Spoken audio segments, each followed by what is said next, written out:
one for Dennis. There we go. Having a good time so far. You guys having a good time so far? Awesome. Let's keep this thing rolling. This guy came all the way from Cincinnati. He's a super funny dude. Guys, please put your hands together for Michael Williams. How's it going, Franklin? Pretty funny dude, huh? Well, those are some big shoes to fill. Oh man, yeah. I drove all the way out here. I made it. Goddamn it, I made it on. Bad tires, bad brakes, and bad credit. But I came out here. Goddamn it.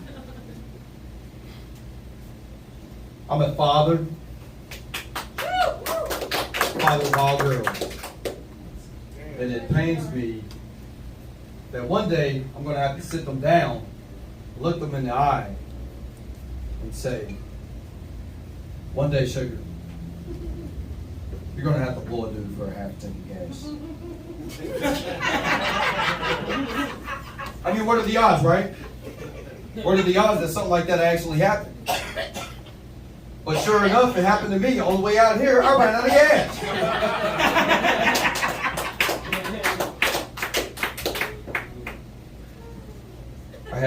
I had to go car shopping recently. I hate car shopping. Like the whole experience seems sinister. You know what I'm saying? Because you know, you go to the dealership, the entire sales team is super friendly. They get you all comfy. And then they get you with your pants around your ankles. You're like, what's going on? What's going on? Yeah, I needed a car. So a friend of mine said that they knew someone who could probably help me with my bad credit issues. Get to a car because they worked at a buy here, pay here. You know, a place that guarantees credit approvals for people with bad credit. So I went, I go, and they told me to get the fuck out. Yeah, my credit score is low. My credit score is so low, the bank teller fell over when they was looking for it. My credit score is so low, it's been prescribed Seroquel, people. My credit score is so low, Credit Karma laughs when I log on. I got one more, My credit score is so low. How low is it? It's been approached by the clergy about being a better person.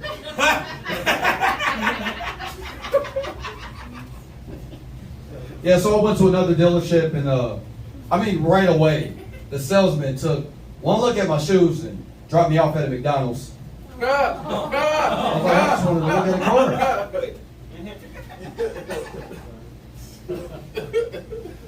And the whole time I thought he was making a sale, you know, he was telling me about the car. Like, she's beautiful, isn't she? She's 2019, super low miles. State of the art infotainment system, backup camera. I was like, wow, this guy is amazing. He pulled up at a McDonald's, I couldn't believe it. I was like, where did this guy come from? He got out, I got out, we went inside. Then he bought me an extra value meal. Grabbed a cup, put a few dollars in it, and handed it to me. Went back to the car, drove off. I was like, how am I get back to my car?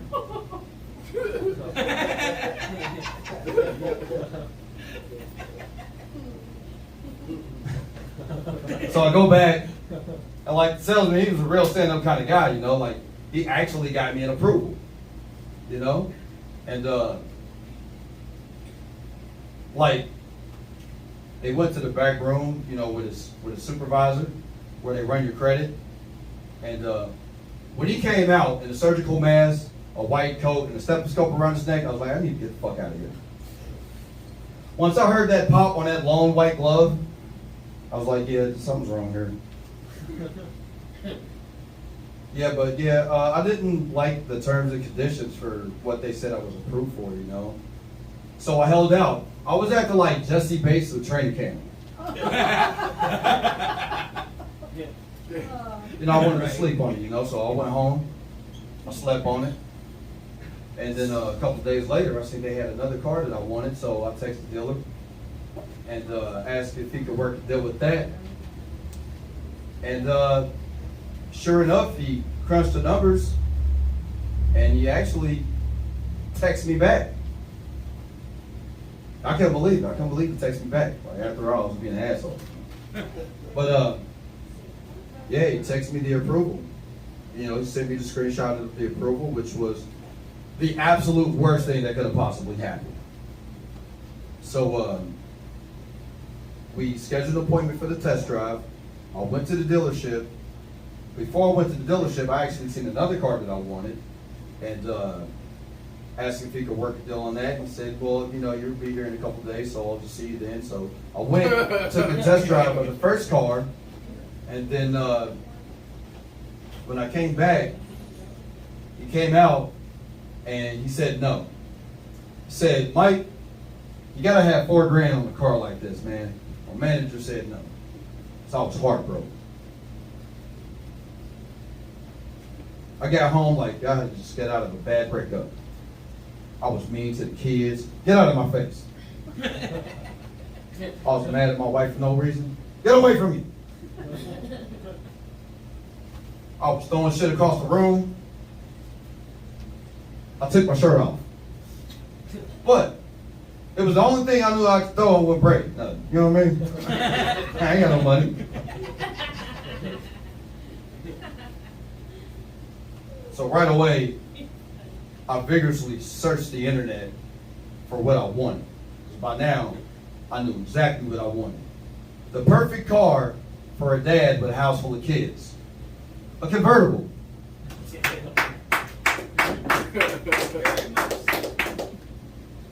Yeah, don't laugh at that. Yeah, so I actually found a place with a car I wanted. And then I went there, and like the whole experience was pretty fucking sketchy. Like I got there, they knew I wanted the car. I go look at the car is on the left. I was like, fuck it, let's run the numbers just to see if I can get approved.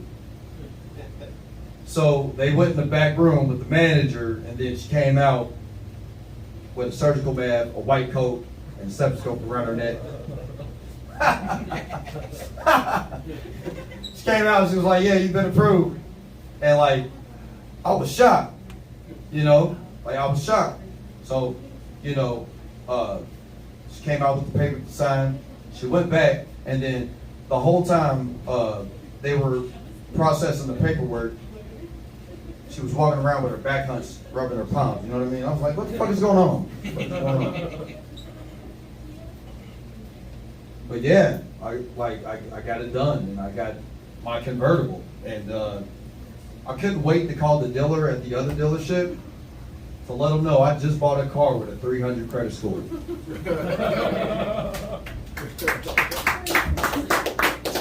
Yeah, the lady where I bought the car from, she was like, well, you better refinance that car as soon as possible.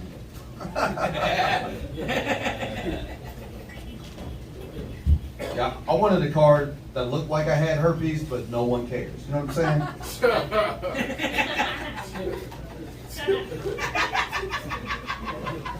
I took my mother-in-law to a bar earlier, and you know, we get to this bar. You know, I've been in several times, but I took my mother-in-law there once. You know what I mean? But I doubt anyone remembers because it was probably a year ago. And people in the bar know me, and then once they see me walk in with an elderly white woman, I know they were like, what the fuck is this deal? You know what I'm saying? Yeah, I bought my mother-in-law a drink. And I guess my mother-in-law doesn't get out so much. And she's older, you know, she's in her 60s, so she fucking lit a cigarette at the bar. Right away, the bartender was like, ma'am, you can't do that. And another guy came out, just tackled her. Ah! I was like, Mom, you gotta go outside. Mom, you gotta go outside. Yeah, we went outside and had a good time. My mother-in-law's first time in a convertible, where she didn't have to put her top down.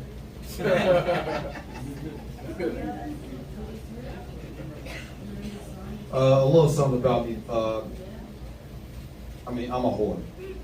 I am. I'm a whore. I love my woman, but I don't trust my penis. I don't. It gets up early in the morning plotting evil like Stewie Griffin. You know what I mean? Because at heart, it's a teenager. You know what I'm saying?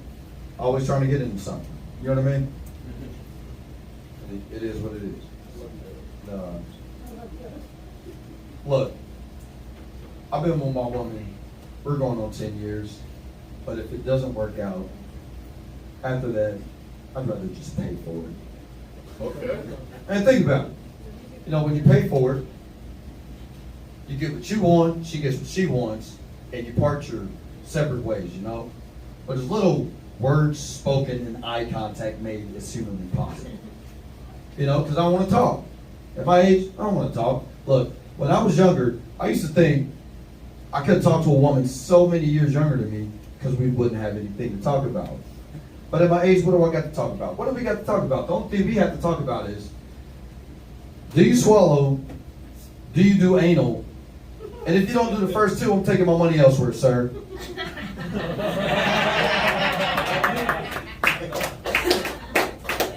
You know, getting older, it's affected the way I watch porn, you know?